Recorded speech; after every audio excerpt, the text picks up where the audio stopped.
And Sit down. Sit down.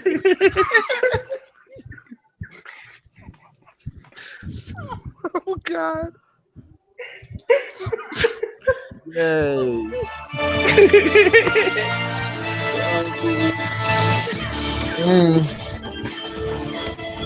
Oh God.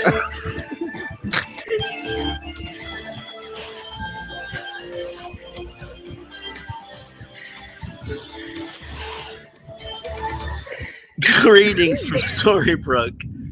I'm Bobby Hawk. I'm Elizabeth Cynthia. I'm Tony Hooper. And I'm Monica Jones. Yay, Monica! And the land where we reboot the show and add a new cast member. And we also talk about AB's hit series Once Upon a Time. And it's obviously been a while.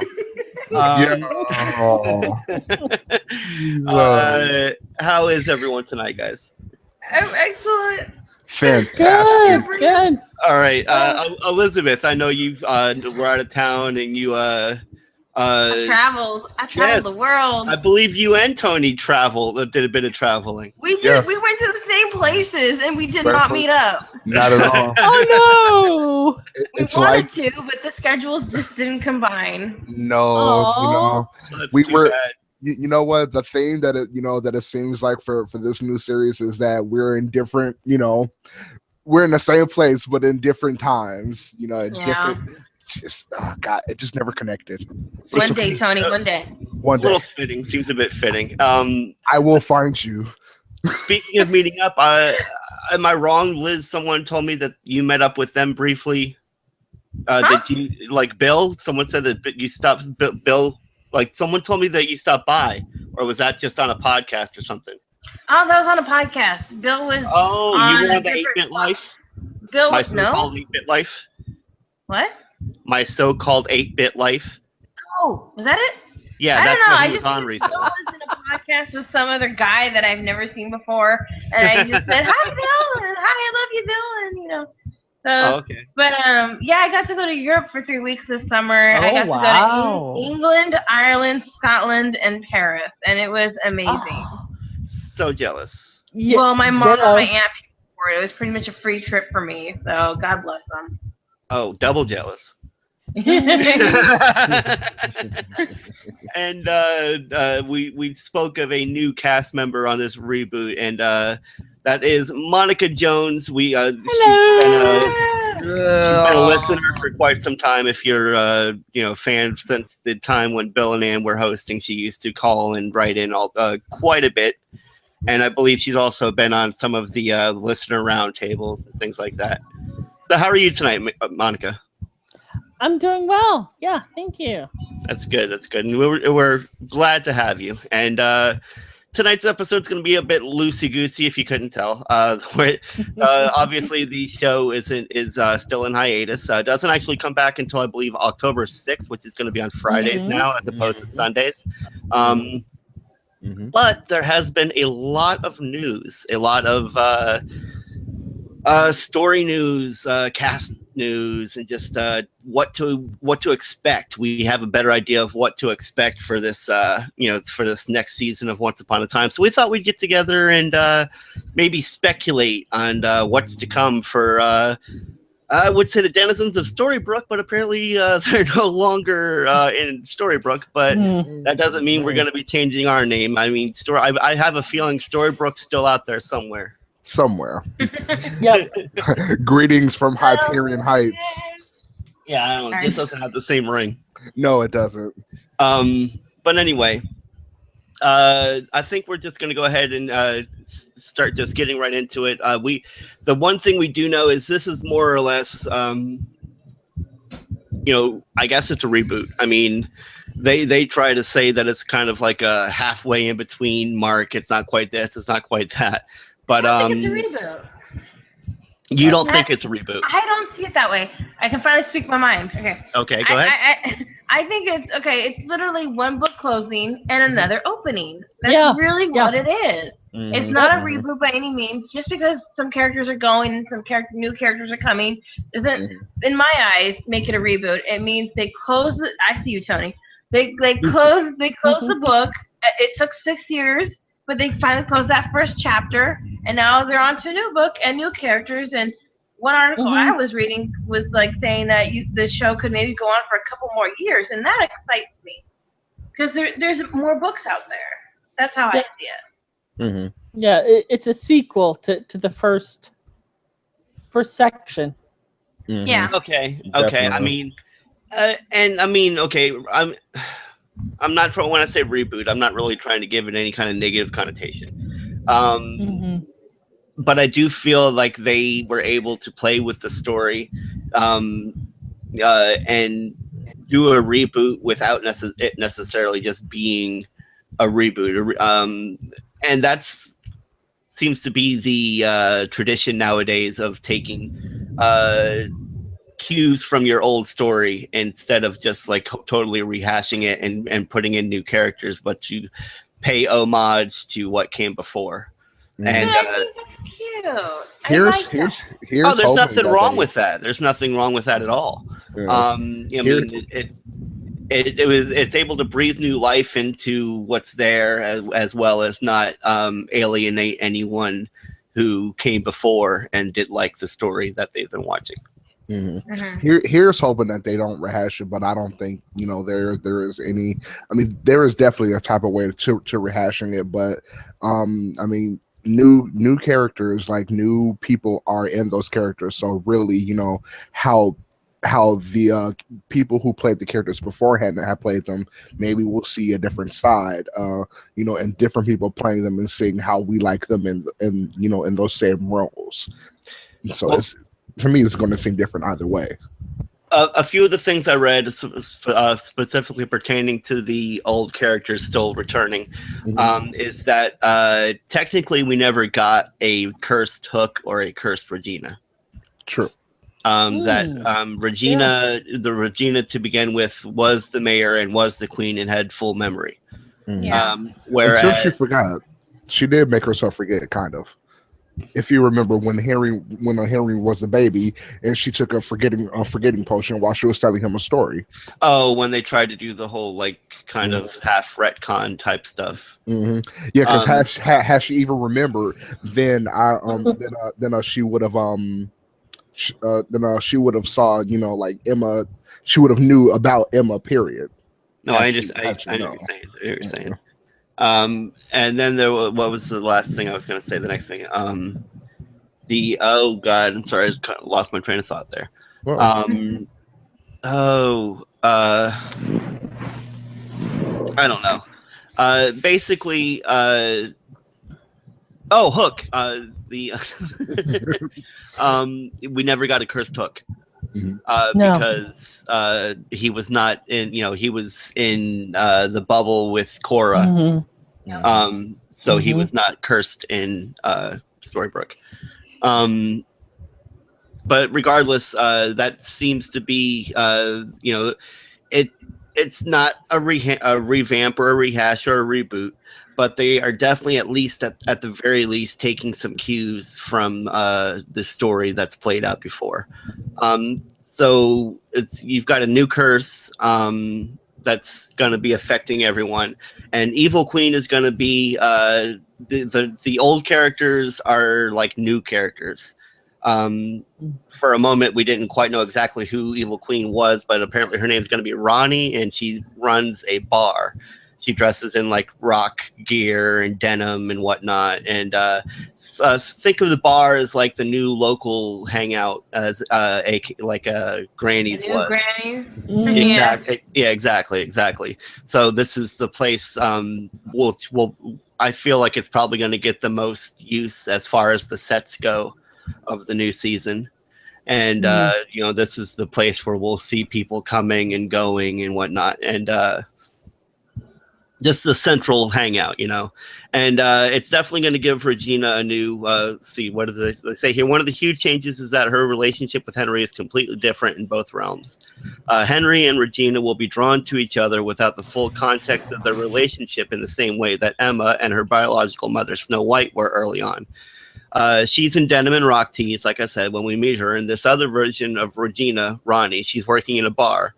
She's the owner. She's a little rough around the edges. She's no longer in charge, and we've always seen Regina in charge. Then she redeemed herself, but this Regina is something else. Apparently this is a quote from Lana Parrilla, who one of my favorite cast members. I'm really glad she stuck around. Having a blast playing her. We're all still discovering who she is. It's refreshing. It's different.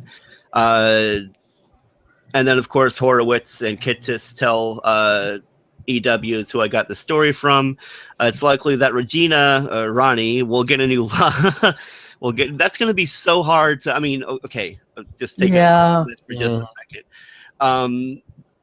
Lana Parrilla, like, how many different characters already or versions of the character has she played over the seasons? Like, you know, you've had like the pre-curse, cursed, post-curse, pretending to be cursed. There's so many layers. There's almost as many versions of her as there are of Gold. The split, the split version of her, the other realm version of her. I mean, just her pretending to be Ursula at one point. She might be the most versatile actress on the show. Yeah, she's crazy good. Like definitely. But going on, so she may get a new love interest this season, though it's not necessarily the main focus of her. I really hope so. She deserves to be happy. Yes, she does. Yes. But that's not necessarily the main focus of her storyline. I don't care.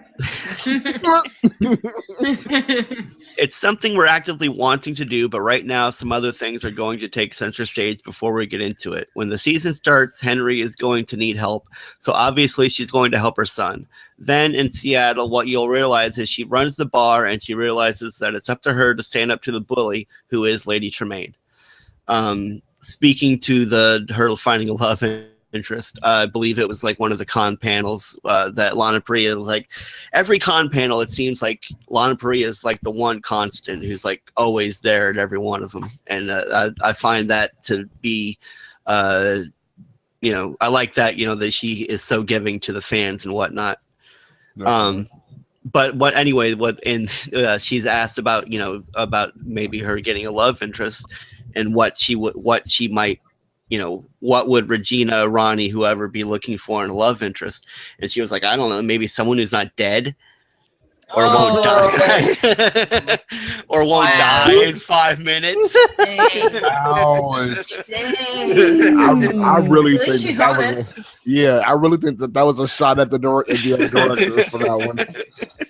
Who is that a shot against? Jeez. Eddie and Adam. Yeah. I really thought that was a shot at them for a second. Shots fired. Yeah. Shots fired. Yeah. But anyway, I thought that was definitely worth mentioning. Shots fired across the bow. And then we have Hook, who's apparently his other cursed self will be Rogers. And we Jolly Roger. Yes, very fitting. Oh my God, I didn't even think of that. Jolly Roger. Oh my God. You just found that out? Wow. I just thought it was Roger earlier when I read the article. I didn't even put that together. Oh my God. All right. So anyway, he's going to be like the local sheriff, and he doesn't have a hook, but he does have. He is missing a hand, and ooh. Yeah, so well, he better be. And be like, where'd you get the hand from? Yeah, he has like a black, prosthetic hand or whatnot. He just doesn't have the hook. But we saw at the end of last season. We saw at the. Sorry. You're fine. You're fine. We saw at the end of last season that Hook and Emma got married, and it was a happy beginning, as they called it. And they are happy together, is what Colin told TV Guide. Mm-hmm. That's a definite. For the fans that are concerned about that, Hook and Emma are happy together.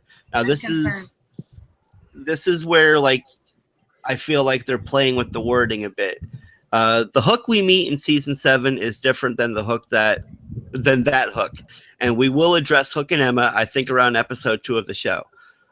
The Hook we see now is a uniformed cop in Seattle. He's different from any of the other 10 different Hooks that I've played over the 6 seasons. Is what Joe Donahue says. There's a sense of loss there in the guy. I think he just doesn't know what it is that's missing. He's striving to find who he is still. The Hook that we meet is trying to be the best uniformed cop that he can be. But as with Once Upon a Time, it's a bit more complicated than that. So obviously that's a little ominous. And then like I'm so confused as to this whole like the way they word things. It's almost as if this Regina, this Hook, this Skull, Rogers, Ronnie, and whatever Gold's name happens to be. It's like they're not the same, but they are the same. Mm-hmm. So I don't quite understand that at all. I don't know. It really just seems like the writers when they come, you know, like when they're coming out with new material, they always write so ominously, so they don't, you know, turn on to the fact that something may happen. They always want to keep things secret, so it'll be surprising to everyone. So I mean, it doesn't change to what they usually do when it becomes into ominous things, at least. I don't know. I'm just so confused at this whole other. I don't know. Like I said, it makes it sound like it's not just that they're cursed. It's like that they're different people. Mm-hmm. No, tired, Elizabeth? Tired there? I have been up since 3:30 this morning. I'll have you know. Oh wow! Jeez, I worked my butt off this morning, so you know you shush. Are you still driving the bus? No, I haven't been driving the bus because my permit expired, so I have to start all over. Oh, I'm sorry. Which I was waiting for after vacation to go back to the DMV. I have to take 4 written tests and it's a pain in the butt. I don't want to do it. So just doing the Uber or Lyft thing now? I'm just doing Lyft right now. I'm procrastinating on the bus right now. But I was going to say about this, if Rogers is named after the Jolly Roger, what's Ronnie named after? Like, where's that name coming from? I read, if someone wants to get on Google real quick, you know, and look, but I couldn't find it. I read it once and I looked all over for it trying to find it. She's named after it's like a writer or something like that has to do with rock music. I can't remember exactly what it was. Mm-hmm. But I'm actually trying to. But the creators did mention that they named her after a certain person. If you remember, Neil was kind of named after the character from On the Road. You know, like I believe that was the name, the Jack Kerouac novel. I have no idea. But anyway, I mean, there's always, and then like Whale was named after the director of Frankenstein. Mm-hmm. Oh, really? Yes, yeah. So there's always a reason for it, and like I said, I do know that they named it. You know, they mentioned it, but I just couldn't remember exactly off the top of my head, and I tried forever this afternoon to find it again, and I couldn't. It was like the one thing I didn't copy the link of when I was going through and reading stuff. But we do have one other returning character, and that's Gold. And we still, as with Gold, he's always ominous and mysterious, as Tony was mentioned earlier. A few of the words Tony mentioned earlier. But we don't know who he is yet. We don't know what his character is there for, or what if there's any ulterior motives, how there usually is in his case. Because when we last left him, I feel like he more or less redeemed himself, although how many times has he redeemed himself in the past? So but ultimately though, every time he has had to turn or did turn or whatnot, it's really in the end, regardless of how twisted it may seem, it always in the end is for you know, or at least he feels it's for anyway, his family. Mm-hmm. But Rumpel's new persona is still being kept relatively under wraps. He says, we're going to find a new persona for Rumpelstiltskin in the real world. As always, there's a bit of a mystery. He looks menacing in the new trailer. There's always the element of menace and mystery. He's involved in many of the goings-on in this neighborhood in Seattle. We don't want to say... Exactly. We don't want to say too much of the specifics of it, but it's a lot of fun, and it's another layer of color for Bobby to play. Gold always has his hands in like all these, different things. He always has his hands in something. Yes, yeah, so he's always a few steps ahead. And yeah, I mean, like, when you think about it, he seems like to be the co-author to the curse. Yes, yeah, and speaking of the curse, I believe that's what we get into next. But before I say that, this part I did find interesting is that apparently a few episodes in, Robert Carlyle realized that he okay, let me just go ahead and say what he says here. I kind of started going in a slightly different direction, and I actually changed the accent in episode 2. He said, so I'm going to have to go back and ADR out all that stuff that I did in episode 1, because in episode 2, I suddenly went, wait a minute, you've got to remember you ain't that character anymore. It's so incredibly different to walk in there as Gold, or even have Gold's voice or Gold's mannerisms. It would be very confusing. So that's how different these characters are. That Gold went back and changed his accent and his manner, or Carlyle went back and changed his accents and his mannerisms. And, I mean, obviously he did that between, say, Gold and Rumple, but I don't think we've ever, really seen anything different from him as far as like he's mentioning here. And, I don't know, that goes back to what I was mentioning before. Like, it just adds another layer to how different these characters are. Definitely. And what that brings up for me is I've never looked it up. Do we know where Bobby is from? He's from Ireland. Yes, Scotland. I believe he's from Scotland. Yeah, I think it's Scotland. Just reading that quote from him where he said "ain't." I wondered if he was Southern. No, Bobby's from Scotland, and I think Colin is from Ireland. Yeah. I knew he was Irish. I do believe Scott. From Carlisle threw me so far. Mm-hmm. No, I understand. I could see where you're coming from. To be honest with you, as I was saying it, it kind of like it definitely was a word that stuck out. But I do believe he's Scottish. So though they're playing 3 very different characters, elements of their original personas will still shine through. When you're cursed, you can't get rid of all of you, so things percolate, and there are hints and remnants of who they once were, mixed with who they are now, and that becomes part of the journey for all of them, which is these new lives, how they're dealing with the new problems that are associated with them. Then in the flashbacks, they'll start to unravel the story of how they got there, and we'll start to understand the different reasons for the different behaviors and how we're seeing them in these new permutations. Okay. And then, of course, returning character but not returning actor is Henry, Andrew J. West. We did see him at the end of last season briefly. And it seems that him and Cinderella will be kind of like playing our Charming and Snow White, and the focus will be on them. Am I the only one who's excited to see Henry with a love interest? Like, I'm excited about that. Yeah, it's just a bit disappointing that it's not Jared Gilmore. I mean, I do kind of feel like he grew into the role, and I know there's been a lot of let's bring up an old podcast word, haterade, poured out as far as his ability.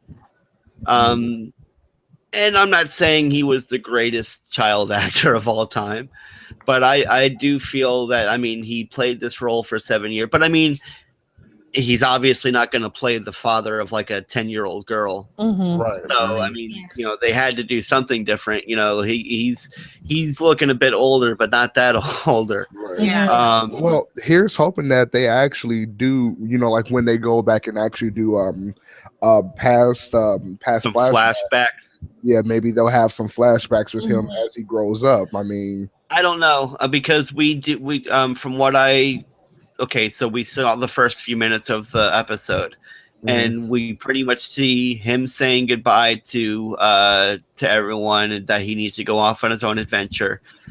He says, I believe, that when he was in the place with those books, that he saw other books that had like Italian Snow Whites and French Snow Whites, and so that's what leads us to these other versions of the different characters. Like we know that he is with Cinderella, and then in the matter of a few seconds, he's riding through the woods on August's motorcycle, which now leads me to wonder where August is for him to just give him his motorcycle like that. With his dad.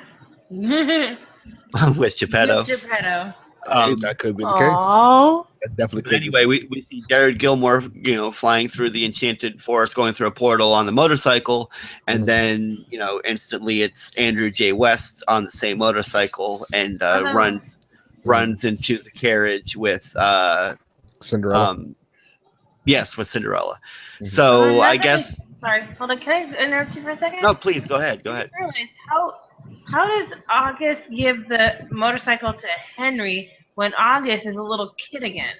He's little Pinocchio again. He went back to being an adult. Yep, yes, he went back to being an adult. I believe. Didn't he make an appearance in this last season? Yeah, he did. Okay, yeah, he did, but now it doesn't make sense to me. No, I believe, like I said, there was a thing that happened there. He became himself again. I don't remember exactly what happened. Oh. It's been so long, but I do remember that he made an appearance in this last season. Sorry, I interrupted you, Bobby. Go ahead. No, you're fine. Sorry. You're fine. But anyway, this is pretty much exactly what I said. Like I said, that's where we leave Henry. Is pretty much where we open the last. What was it like? 3 minutes of the last season, where the little girl, Lucy, I think her name is. Yeah. Yep, Lucy. Shows up at his door.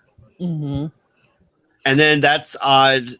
Like, okay, so she leaves him in the enchanted forest, and then comes here, and he's here. It really doesn't make sense right now. It really doesn't make sense, but as I feel as though as the first couple of episodes come forward, of course they're going to connect the dots. I mean, of course everything seems, discombobulated, doesn't make any sense. How could this happen? This could happen. We really don't know until we actually see, what connects them together. Right. So, so somehow this quartet comes up under a new curse, and it's up to Henry's daughter Lucy to get them all to believe once again. Like I said, this is familiar territory. However, it won't be as easy as this. It won't be easy, as this new curse is quite different from the dark curse that started the whole show. So, with this, to understand the new curse, you must first understand the new main villain at the center of the story, and that happens to be Cinderella's wicked stepmother, Lady Tremaine. She's going to be. She's played by in this one. She's played by Gabriel Anwar, who you would have previously seen in what was the name of that show? Burn Notice. Burn Notice. Thank you, Monica. Fiona. Yes, yeah, she was the female lead opposite Michael West. Oh God, thank you, Michael West and Bruce Campbell. Yeah. But yes, Burn Notice. That was exactly the show I was thinking of, and she's been in a few other things besides that. But more than likely, that's where you would know her from. And so, as often is the case in Once Upon a Time, she's more than meets the eye, or there is more than meets the eye to what we know about the character. Lady Tremaine doesn't like Cinderella very much, and she's got an agenda. But there's something broiling beneath that's personal and painful, and that's what's driving all of this. She's sort of the Regina Prime, and she's trying to figure out a way to scatter these fairy tale characters to the wind so they can't be together. Because as we've always seen before, when these characters get together, they always figure out how to beat the bad guy. Seems that way. I mean, now I have a quick question for you guys, just as an opinion, about the new curse per se. Do you guys think that they could have done something else than just a curse, or really do you think the curse, like a curse, like in quotations, is what revolves around this show? Well, I mean, I think it's pretty clear that the curse. I don't know. It's hard to say because, I mean, maybe it's obvious. In some ways, it's like the only way they know how to move the story along. I don't know if it's the only way I don't know if it's to necessarily say it's the only way to move the story along, but I just feel like that's their thing. That's what, that's like, okay, ring the bell. When Buffy was on, here we go. Yes. Season 7, episode 0 of Greetings from Storybrooke. The very first time Bobby mentions Buffy. You know what? I'm gonna keep account for you, Bobby, for this whole season of how many times you mentioned it. But I mean, but when Buffy was on, that's 2 times. Don't if you keep stopping me, it's gonna be like 5 times that I have to keep mentioning it. They made a point of like the monster equaled like the dilemma that the person was going through, and I feel like that's what the curse does. Like the curse that's brought forth each season kind of like is just like it is an allegory for what everyone's dealing with. And so that's what's everyone dealing with in this next one. And I know that although this curse is very familiar and takes on and is what's the word I'm looking for, enacted, I guess, in very similar ways, there's also very different things. I heard that in every other curse we've always known more or less from the beginning, with the exception of them retconning the original dark curse.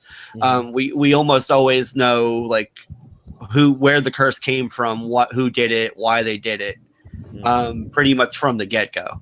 Whereas with this curse, they never mention exactly why the curse was enacted, or even who enacted the curse. And so I've heard that there's speculation that maybe it's even that Henry or someone else of the other 4 enacted the curse. It was like the only way they could, like they enacted the curse in order to, move along whatever they had to do in order to, it wasn't Lady Tremaine that had anything to do with the curse. And I don't even know if that's the case. That's like when Snow and Charming split their heart and enacted the curse by sacrificing Charming's heart. We didn't know at first that it was them. That was a twist surprise. Right. Definitely. Right. Well, I mean, I guess you can only twist a story so many ways in 7 years. Right. So of course you're gonna find familiar.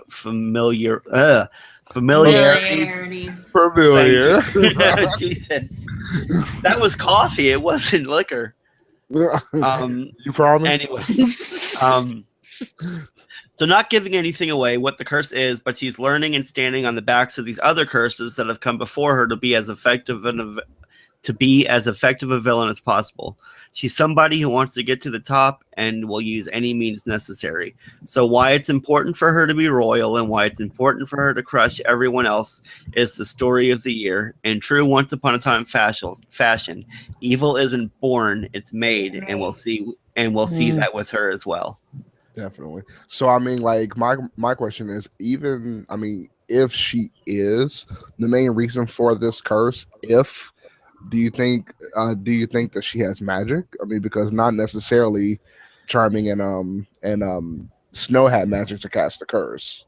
Well, I'm pretty sure we've seen other non-magic characters, cast the curse, or not necessarily cast a curse, but I mean, she will be a lady of wealth and well-means, so she'll be able to maybe hire someone to enact a curse for her. I don't know. It's so many things. Yeah, there's too early to tell on so many things. But I will say that before any of this started coming out, I was just kind of like, I'll watch it to see what's going on. But now to hear like this whole so basically from okay, Henry saying that, okay, I saw the Italian version and the French version and this and that. So basically what we've been seeing, the first book was the Disney-fied story version of it.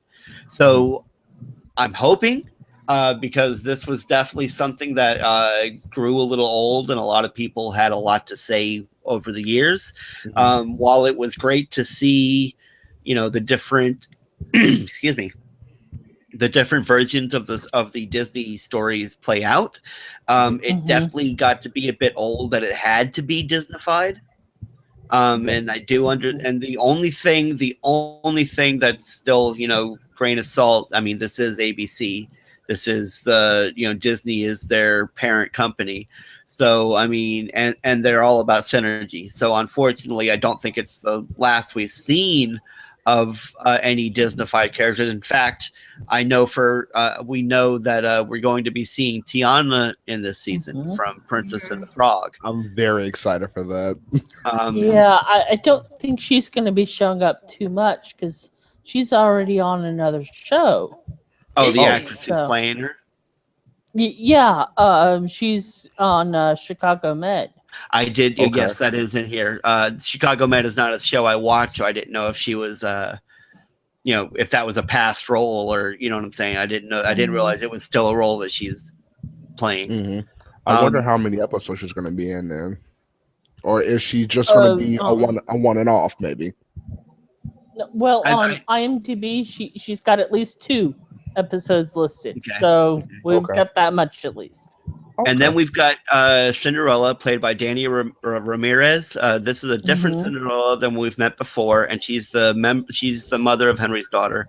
It's unclear how the different Cinderellas will play out exactly, but showrunner Edward Kitsis teased new books could have different versions of some stories and ways of looking at them, and maybe we've seen before, maybe some new characters as well.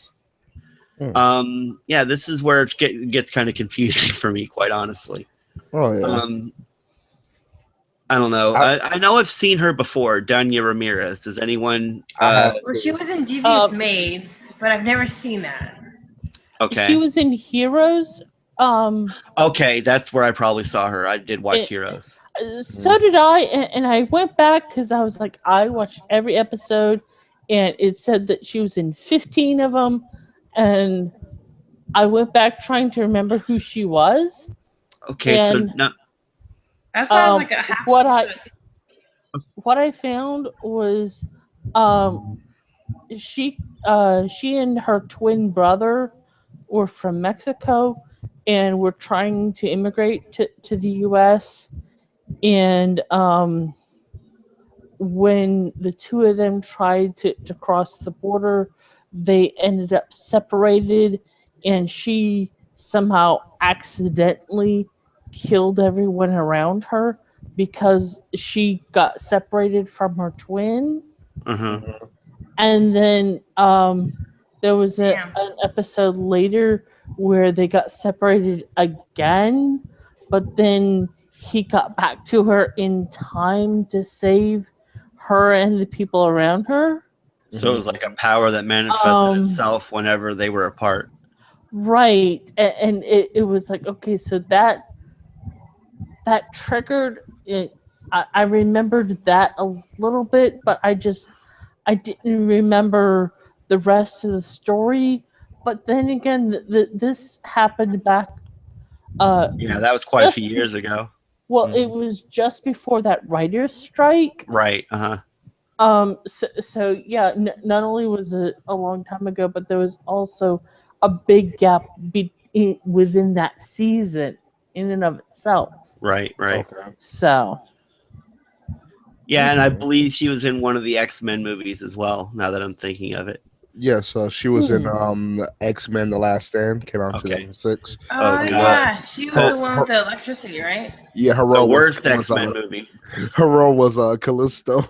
Yeah. Oh my god, that was a bad X-Men movie. I gotta see that.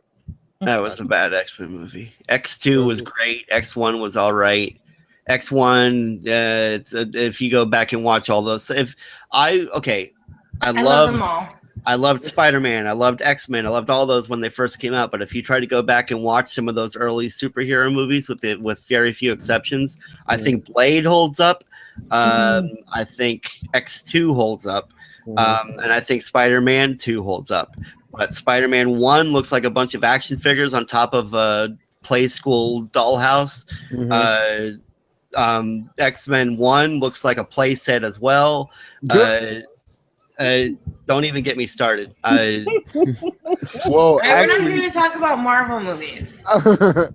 I mean, it's a Disney parent company. Disney parent company, right? To talk about it. well, also, Bobby, you'll be happy to know, actually, going back to your, dare I say, Buffy the Vampire Slayer kick. Okay. She was actually on the show. She had a minor role. As what, one of the potentials or something in season 7? She was on for 3 episodes, and her role name was Caridad, I think. Well, she was in season 7 though. The year's 2003. So I mean, I don't know. That sounds like more than likely. It sounds like more than likely she would have been playing one of the potentials in season 7. Yeah. So I mean, yeah, I think it all goes back to what we've been saying for the past season, especially for that many episodes, 3 episodes that late in the year. The only thing she could have really been playing that I can think of is just because in that season, Buffy, like all of her power went to like every potential Slayer in the world, and so she had to gather all of like these potential Slayers and like had this like dorm room of Slayers. And so there was always a bunch of like just like different Slayers hanging out in the background, and she was probably one of them. I see. Well, no, I mean, like, it still goes back to to the part that this show has a lot to do with a lot of a lot of ties, a lot of ties. So, I mean, she's only perfect because it fits the description for some of the things that we put together and put similarities in. And then as far as some other casting that they've mentioned, we do have Rose Reynolds, Adelaide Kane. Rose Reynolds is on a show called Pull Dark, which I've never heard of. Okay. Adelaide. I looked her up. Her first movie was called World's End. It was kind of a forgettable movie, but it was fun. Where these guys go back and try and do a pub crawl from high school. With Simon Pegg. Yes. Okay. Yes. Okay. I knew I recognized the name, and then it turned out to be like Aliens. Yep. Oh, I remember that movie. Yep. Oh, it was. Oh, spoiler alert for anyone that hasn't seen World's End. Yeah, the old movie. Yeah. Too late, but I don't think it matters though. It's just so old. Sorry. Okay, so then we also have Adelaide Kane. She was in Rain. Love her. Yep. Which was Queen Mary Stewart. Okay, and Makia Cox was previously mentioned from Chicago Med. They will be Reynolds will be playing Alice. Kane and Cox have been confirmed as Drusilla, one of Cinderella's evil stepsisters, and Tiana from Princess and the Frog, respectively. So, like I said, with the Tiana character there, we do know that they are reaching back into the Disney well once again. I just hope it is it's a bit more not as liberal as they have been before. Obviously, like I said, it's cool to see that every once in a while, but for a while there, it seemed like that's all we ever got was Disney, Disney versions of these characters. If I remember correctly, I know that they were asked questions like, well, what if there was some room to tell us some stories about not Disney type characters, and they were they were very, very hopeful. So I mean, well, okay, and beating a dead horse, and that's what made what made me so happy that they showed this off in the last episode of the last season. But I still don't feel anything's ever going to come of it. But when they walk into that portal hat, there's sci-fi doors. There's, I mean, it doesn't just have to. I know the name is Once Upon a Time, but It doesn't all have to be fantasy. And in fact, we've gone into Frankenstein and 101 Dalmatians. Jekyll and Hyde. I would love to see, and I guess a bit Jules Verne, like when they had Mysterious Island, like the beginning of last season, I was so happy. I was so happy because I was ready to see some Jules Verne. I was ready to see some who's the other Jules Verne? H.G. Wells. I was ready, just to see some nice late 19th, early 20th, like sci-fi. Some early sci-fi stories. Just something different besides sci-fi. And we didn't get that at all. I'm not looking for like Star Trek. Right. I mean, they did well during some Star Wars quotations, but we're looking for more. Well, to be honest, there is. Where was it? Okay, I don't even know if you want to call this canon anymore because I hate every time the creators bring it up. The Once Upon a Time in Wonderland show, they always act like, oh, no one ever watched that anyway, so who cares? I did. I was one of those people I loved. I watched it too. I loved that. But if you guys remember, there was a book of like monsters that I believe Anastasia was looking through at one point, and one of the illustrations in the book was a Sarlacc pit. Really? Yeah, from Star Wars. I'm gonna have to go back and watch that. Right. I don't remember exactly what episode, but it was they had and it was just a blinking you miss it type thing. They didn't even really mention it, but I mean, I freeze framed it, and it actually said Sarlacc on the bottom of it. Wait, from what again? Star Wars. They had an illustration in a monsters book on Once Upon a Time in Wonderland of a Sarlacc pit from Star Wars, like Boba Fett falls into. Yeah. And cuts his way out of. Yeah. But so it's a monster that's been mentioned on Once Upon a Time. Yeah, I'm sorry, but I mean, like when it comes to them saying that, not watching it or anything like that, I mean, hey, if it had actually continued for more than one season, I think it would have been just as important as the main show. But basically, when they mentioned that Alice in Wonderland Alice is going to be a character in this new season, they mentioned she's been a character before, but it doesn't matter because no one watched it. Like, no, I'm sorry, but a lot of people did watch that. It's just to the fans. Right. Yeah, I know. That's how I felt too, to be quite honest with you. I mean, I didn't watch it, but that's how it sounds. Yeah. But so we've gone over the new characters. We've gone over some of the old returning characters. But they did mention that there will be a few that will be making some appearances as well. So we do know that I believe they said the 4th episode that Emma or maybe 2nd episode. Emma will return. Emma will be returning to let us know what happened with her and Hook. We do know, maybe this is what I meant when I said 4th, that in the 4th episode that we'll be getting kind of a Rumple-centric episode. So Belle and Gideon will return, and we'll get background on how Gold is, what brought Gold to the situation they're in now. And the creators hope to maybe revisit some other characters as well, going down the line.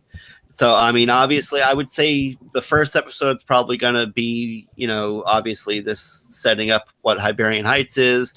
Second episode looks like it's going to be setting up Hook's scenario and everything going on.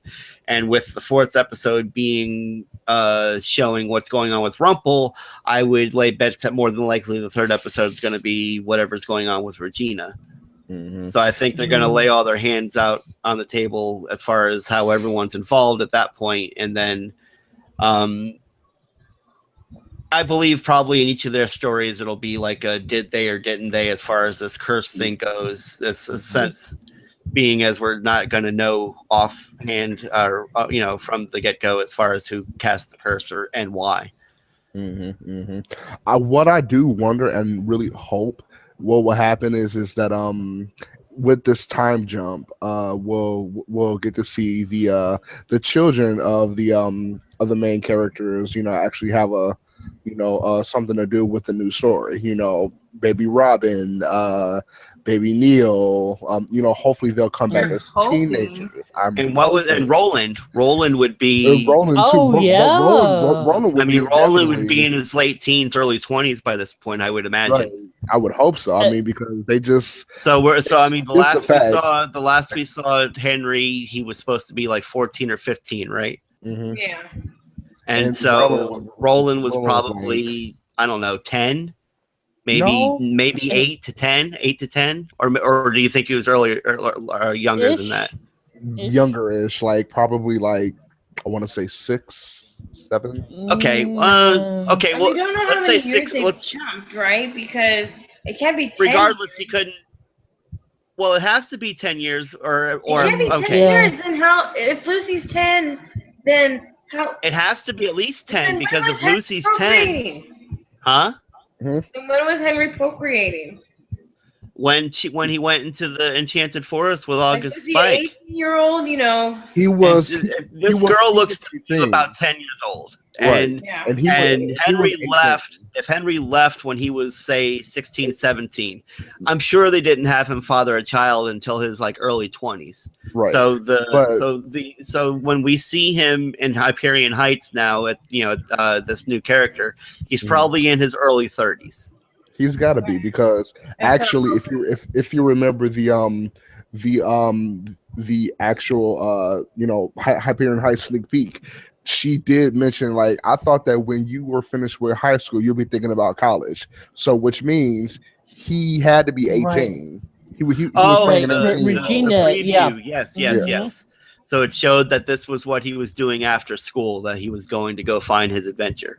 Exactly. So he was 18 by then, which were probably 17, 18. 17, 18-ish. Yeah, I understand what you're saying. Yeah. It really depends on your birthday or whatever. But right. And so at the very least, he had to have been, I don't know, 22, 23 when, I guess, God. Man, he made a really weird. So that makes even less sense to me. Because it can't be 10 years exactly, because he needs time to meet the woman. She needs time to get pregnant. I mean, there's time there. So it's like, what you mean fall in love? No. I guess what I'm wondering is how much time lapses in between Jared Gilmore and Andrew J. West on that little motorcycle trip. That's what I'm trying to. So because he was Andrew J. West when he ran into Cinderella. Yeah. So I don't know. So that means he had to be. He had to be at least probably 25, 26-ish. But that puts him at almost 35, 40. But why are we trying to make sense of a show that never makes any sense? You know what? But the thing is that we should at least try and make it make sense. I guess it's upon us to at least try. Right. It's upon us on the fans. Here. Because that's actually what the creator said, that we're going to leave the fans up to most of the things as of what happened that we didn't cover. Like, for example, Lily, where's her? Where's don't even get me started. And other things, and to try and make sense of. So I mean, I think we should also try and make sense of this timeline. I mean, because think about it. They can't just have kids, like I said, so let's just say he left town at 18 to go to the Enchanted Forest. Mm-hmm. Within 4 years, he met Cinderella, so he's 22, early 20s. Okay, so then by his mid 20s, he's knocked up Cinderella, and Lucy's on the way. I don't think that's the right thing to say. So yeah, he's at least 35. This is Lucy Goosey. They found love in the stork came. Right. Thank you. Family orientated show, Bobby. I didn't say anything bad. I didn't say anything. What type of word is that? I didn't say, look, I could have said much worse, and we discussed that earlier before we started recording. Oh my God. I guess we should be grateful then. I don't see how that was bad. Oh my God. But anyway, so then when we see him in Hyperion Heights, he has to be 34, 35 years old. Mm-hmm. I would guess so. Or why can't, if they're really trying to rehash the show, he might as well have been 28 when they ran into each other. And that could very well be possible. If and I'm not even kidding, because he's in room 815 and everything else is mirroring what happened before. So it very well could be that he met Cinderella at 20. They procreated, or whatever word you guys used earlier. Something happened. Lily was born. Blah blah blah. Like they ran into each other and said, "Oops!" And then 9 months later, oh my god! So now Lucy was an accident. Oh my god! Oh my god! Oh my god! That does not make it any better, Bobby. That does not make it any better. And said, "Oops." Well, Jesus. Well, it had to happen pretty quick. Oh my god! If we're talking about Henry being 28, it had to happen pretty quick. Oh my god. Okay, go on. I hope they give us an age when the show comes back on. Like, tell us how old Henry is, please. Right. Well, you know what? I think that's why they said, well, Henry, I thought that when you were done with this and I mean, like when you were done with high school, I thought you'd be thinking about college. There's your age right there. He had to be 17 or 18 leaving Storybrooke. But so like I said, so now we know that when he left Storybrooke, he instantly turned into a handsome 30-year-old. You know what? Maybe when he crosses the portal, maybe they're going to say, "Hey, 15 years later," or when he crossed into the other book, he became that book's Henry. Maybe so. We'll never know. Oh, soap operas. We can't just say, "Oops, here comes Lucy." Oh. But anyway, so regardless of how confusing all of this is, we still have a few things to mention. And Hyperion Heights is the new town. We no longer are in Storybrooke. I do hope that we touch upon Storybrooke at the very least, but we probably won't, because I'm sure they've removed all dressing and sets from that town. I mean, it's not like they can't use They their don't even have inside Eduardo studio. Castro as their costume designer anymore. Serious? No, he's not the costume designer anymore. He's gone. Holy You're crap. kidding. We're not even going to see him in the credits no more. Well, dang. No, but like that's very. I'm surprised. He was so good as a costume designer. So oh yeah, Regina's dresses alone. I mean, they were flawless. Wow. Okay. Wow. Wow. You heard him here first. Breaking news. Hold on. Breaking news. Eduardo is no longer the costume designer. So Hyperion. Dun, dun, dun. We have the giggles tonight, guys. I swear. So Hyperion Heights is the new Storybrooke-esque neighborhood in the land without magic that the characters will call the home during the curse. And we're going to see in Hyperion Heights that the role Lady Tremaine has taken is very similar in terms of getting to the top, in terms of being a developer. Who is this character who is trying to push out the fairy tale characters who are living in Hyperion Heights, gentrifying the neighborhood, and bringing other people in? So it almost sounds to me like Lady Tremaine's going to be like Trump. Oh. Hey, you know what? Maybe she might build a wall around her Hyperion Heights. You know, just like how you can't. She wants to get all the fairy tale characters. She wants to get all the fairy tale characters out of Hyperion Heights. God. Because they're gentrifying the neighborhood. Anyway, moving. Yeah, I guess let's not go into politics. Yeah, let's not. We're in a city now, Horowitz says. Hyperion Heights is part of Seattle, the way Brooklyn is part of New York. It's more densely populated, and it's filled with fairy tale characters than non-fairy tale characters. And that's another interaction and vibe that we didn't really have in Storybrooke, where it was all cursed people. So Lady Tremaine learned the lesson that Regina didn't, which is don't keep them all together where one day they can find themselves. Push them the hell out, Kitsis claims. You push them the hell out and gentrify the neighborhood, and you bring in a cold press juicer, and then they can't afford it anymore. Then you won't worry about the Pied Piper finding, Alice. Oh, hey, who knows? Maybe we'll have the Pied Piper. So I was just going to say, is that saying we're going to find we're going to be seeing the Pied Piper this season? And that's I have a feeling. Pan? I'm sorry. Wasn't that Pan? Yes, but we're talking about a new book now, though. This is a new book, so the Pied Piper may not have any connection to Pan whatsoever in this book. But who knows? Who knows? This may be a different persona, or this may have been the original Pied Piper. Who knows? But yes, you are correct. He played the pan flute, I believe. Peter Pan, and attracted children that way. And it's. I don't know. I've always found Rumpel's backstory very interesting with his parents and whatnot. Yeah, how thinking back on that. How do you put a man who wanted to relive his childhood and gave up his own child for his own childhood, and then you got a mother who's a psychotic person. But then in the end, though, he was constant. It almost seemed like he was constantly looking for Rumpel.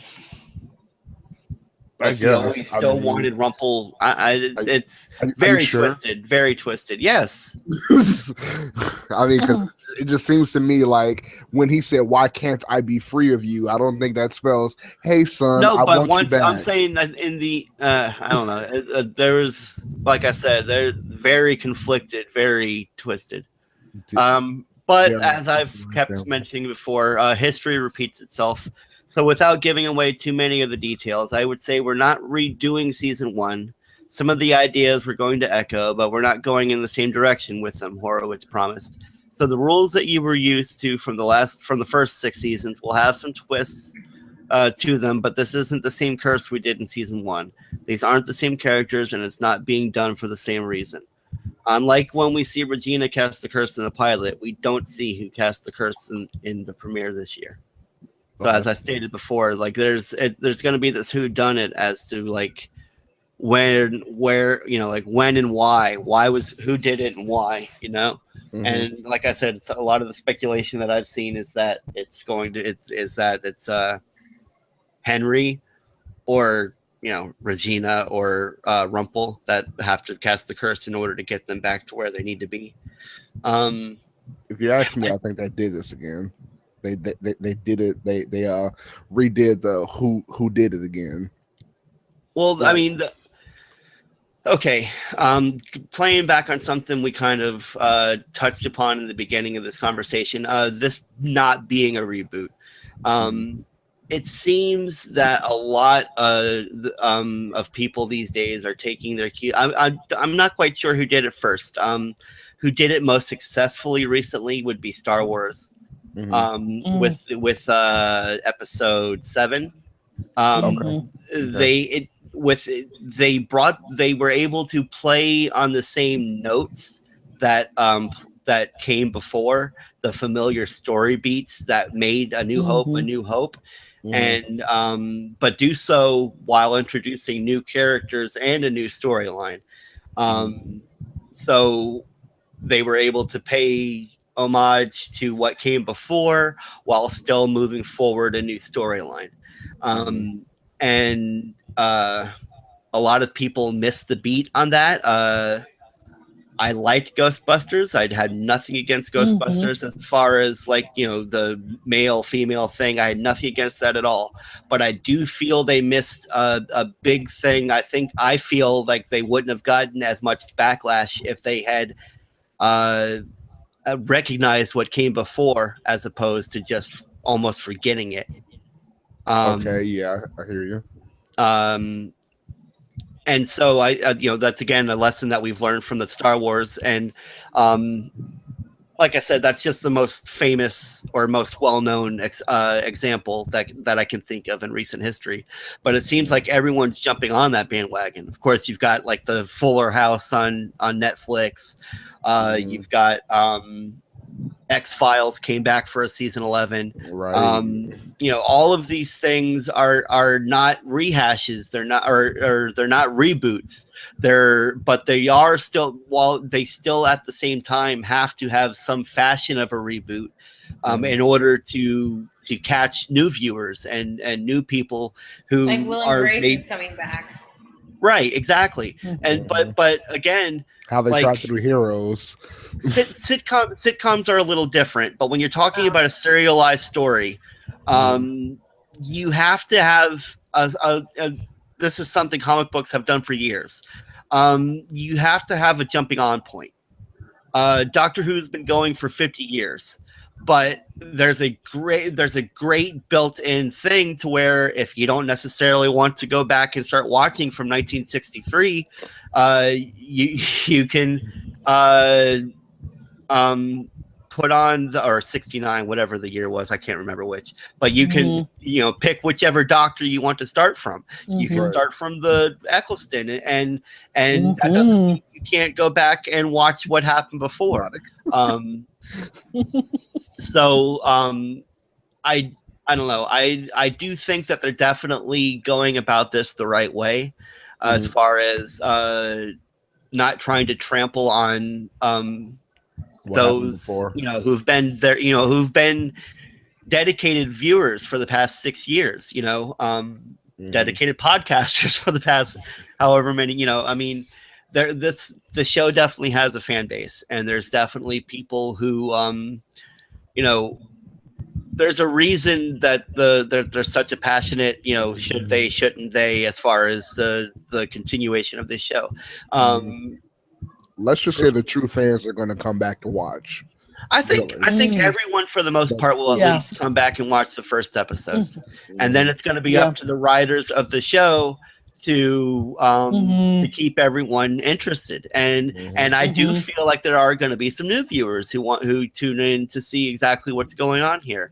ABC, of course, this is going to Friday nights where everything goes to die, but we're also in a new era of TV where live viewing isn't necessarily as important as it used to be. Right. So ABC is looking at Friday nights to be like their sci-fi fantasy destination. I believe they've moved Agents of S.H.I.E.L.D. to Friday as well, if I'm not mistaken. But I do know that they're if it's not Agents of S.H.I.E.L.D., it's something else. I know they're pairing Once Upon a Time with another show in its another high genre show, high concept show, whatever the term. I that's so late. I'm just kind of rambling at this point. Oh no, it makes perfect sense. So the reason to push them over to another day. I mean, why not? But like I said, at this point in the way people view TV, it doesn't even matter what time of day or what day the show is on, because more over half your viewers you're going to be getting from like the +7s, your DVRs, your Hulu, everything else that exactly. So many cord cutters nowadays. I'm very glad that it doesn't matter with TV viewing much of anymore, because if that was the case, the show would have died a while ago. For me, let's just be real. For me, it's kind of a mixed bag, because while it's great as far as the on-demand situation goes to be able to, some people are just busy. They can't watch a show exactly when it comes on. And so it's great to be able to watch it at your leisure. That being said, I do feel that some of the binge watching that it's led to has taken away from some of the conversation that can sprout up around shows, like the water cooler aspect of it, as it used to be called. And you really don't get that too much nowadays, especially on shows that you see on like Netflix or whatnot, where you almost have to binge watch it, and then it seems like the show has come and gone in a matter of like 2 or 3 weeks. Exactly. That has to do with a lot of the shows that they've recently canceled, and how they say, well, there aren't that many viewers, but yet you don't show the people the viewership of how good it is or anything like that. Like, it would have been great for them to do all these shows and bring them out weekly. Then they can do numbers that way. That's my opinion. That's my opinion as well.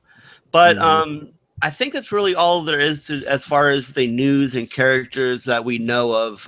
There's still so much to find out, and we've got another month and a half to go. Is there anything that you guys what are you looking forward most to about the season coming up, now that you've heard what everything we know about it so far. All the different love stories. Of course. Well, that's what your answer would be. Of course. What about you, Monica? What are you looking forward to most out of everything we've mentioned? Well, supposedly, at least, there's going to be a prominent LGBT I did forget to mention that. Supposedly, maybe we'll finally get it. And one of the things that I found interesting was that when Henry's off adventuring, he runs into trouble. He reaches out to his family, but Hook, Rumple, and Regina are the ones who come running. Mm-hmm. So why are they the ones that come running? Well, I'm sure that's what we'll find out in episodes 2, 3, and 4, as opposed to the Charmings or his mother. Right, and that was what made me go, wait, what? Well, I mean, exactly. I mean, if you want to get down to brass tacks, it's because those are the 3 people that signed on for season 7. Right. But story-wise, story-wise, one thing I did, and I mentioned this, I believe, in our last episode months ago. But the one thing I do find interesting about that is that, regardless of whether it was by design or by happenstance, it's the 3 villains. Yeah. Oh wow! I didn't think about it like that. Yeah. It's Hook, it's Regina, and it's Rumple. Out of all of the recurring characters, it's our 3 main villains. And so that's what I find interesting, is that we're moving forward, yes, with Henry, but then only with the villainous characters who have now redeemed themselves and have now, find themselves in another cursed persona that now maybe, being that they don't remember their former selves, maybe now their 2 personas are fighting again. You know what I'm saying? Mm-hmm. And I believe Hook even mentioned that like he still remembers this person he was. And so you've got all these memories swirling around in you, like which memories are going to come to the surface? What's real and what's not? Or just like it's your memories really that make you. We're all a collection of our of the experiences that we've had. When you've had so many different personas and experiences, it's definitely another layer to the onion, I guess we'll say. Thank you for using my reference. And Tony, what is it you're most looking forward to? I'm mostly looking forward to the new characters and how they fit in with the already, 6-year veteran cast. I'm really hoping that we get some clarity as to what happened to Emma and Hook's relationship. Are they okay? Who are these new characters and what do they have to do with who's already, going on? And I'm very interested in seeing the differences between Hyperion Heights and Storybrooke. Are they similar? What's different about them, basically? Well, I think they're going to be totally different from the different explanation or different descriptions they've put. Is that's the whole thing, is that they want this to be totally different. Mm-hmm. But I guess it really isn't too much to talk. I mean, we got a month and a half. Do you think we'll get together before the show starts again? Once we get a little bit more news, or I'd say we need to decide when we're gonna go on air weekly. Yeah. I don't know if that's something we need to decide right now or not, but. No, I understand. We'll probably go. I would say a week or 2 before the show actually starts. We'll go back to weekly, and of course, when we do decide exactly what day that will be, we'll put that up on our Facebook so you guys know exactly when we'll go live and when we plan to put our. I would expect if the show's on Fridays, we'll record on Sundays, which is. Does Sundays work for all 3 of you guys? Yes. Sundays or Mondays. Yeah. Okay, cool. So yeah, we'll, like you said, Sunday or Monday, but hopefully Sunday, and then we'll release it Monday. Because you don't want too wide a window on when it gets released and whatnot. But that way it gives us the weekend to gather our thoughts and discuss it on Sunday. But yeah, that's like a month and a half off. I have a feeling we'll probably do another spoiler cast once we get. I have a feeling there'll be a bit more news trickling out over the next month or so, and of course they'll probably have that special they always have between each season where they have like the previously on, I guess, whatever you want to call it. Catch you up. Or right. or going to Hyperion Heights, they call it. I don't know. Is there? But before we depart, is there anything you guys, is there anything I missed? Is there anything you guys wanted to bring up or have any questions about or anything like that? Nope. Monica, it's been great. I think this worked out great. To be honest with you, I was a little afraid that with 4 people, it was going to be a lot of talking over each other, and it's really hard sometimes to get like 4 people to sign, to sync up correctly on these things. And we had a little bit of difficulty getting everyone in chat this evening, but hopefully with this being the Loosey Goosey spoiler cast, we'll get things a little bit more together once everything starts rolling along regularly. But in the meantime, Elizabeth, where can people find you if they want to get a hold of you? You can find me on Facebook. My name is Elizabeth Placencia. You can also find me on Twitter, although I never use it, so don't bother. I can attest to that. I never see her on there. Never. How about you, Monica? Where can people find you? Twitter, Monica Jones 78. Though, like Elizabeth, I'm hardly ever on there. And I'm on Facebook, but there's so many Monica Joneses, you'll never find me. I noticed that. Oh my God. When I tried to put you into like the link, I was like, I don't know any of these people. Yeah.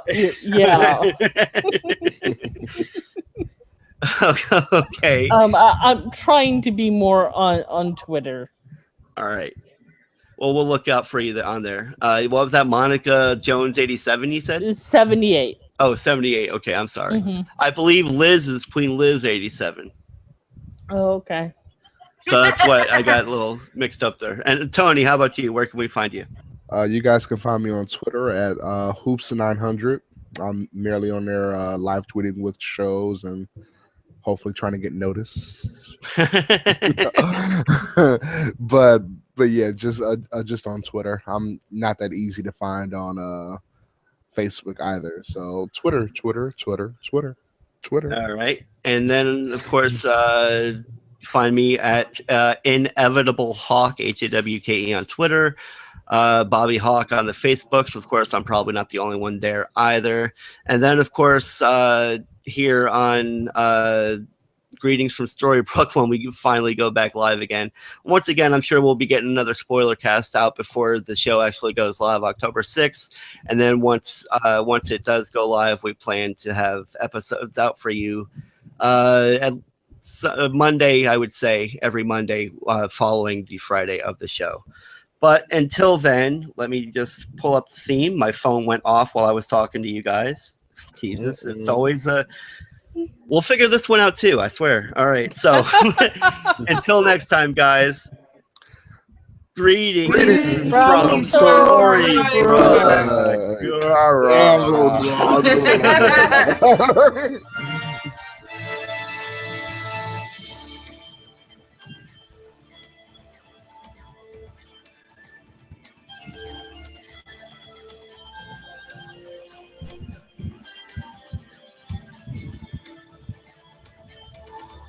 And we're out.